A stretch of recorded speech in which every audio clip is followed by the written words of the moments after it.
ఉచితం అనేది అనుచితం కాకూడదు. కానీ జరిగిపోతూనే ఉంటాయి. జరుగుతానే ఉంటాయి.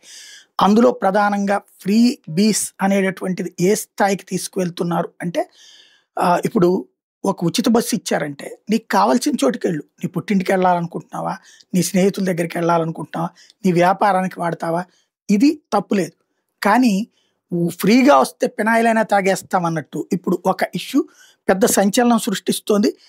గోవా కోసం 400 కిలోమీటర్లు ప్రయాణించిందట ఓ మహిళ.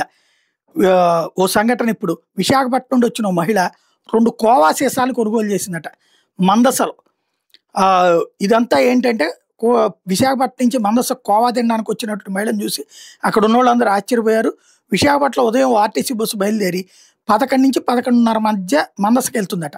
అక్కడ సిబ్బంది కొంతసేపు రెస్ట్ తీసుకున్నాక తిరిగి విశాఖపట్నం వెళ్ళిపోతుంది. ఈ సమాచారం ఆన్లైన్ ద్వారా తెలుసుకున్న మహిళ విశాఖపట్నం ఆర్టీసీ బస్సులో ప్రయాణించి మందస చేరుకుని మందస బస్టాండ్లో 2 కోవా సీసాలు కొంది.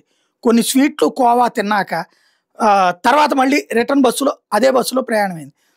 అదేంటి ఇందులోనే ఉన్నారు అంటే ఇట్లా తినడానికి వచ్చాను అంటూ మిగతా వాళ్ళతో పంచుకుంది. అదే బస్సులో విశాఖపట్నం వెళ్ళిపోయింది. టోటల్గా 400 కిలోమీటర్లు. పోను 200 రాను 200. దీన్నే ఇప్పుడు ఉచితాన్ని ఇలా కూడా వాడతారా అన్నటువంటిది ముక్కునేలేసుకుంటున్నారు అందరూ.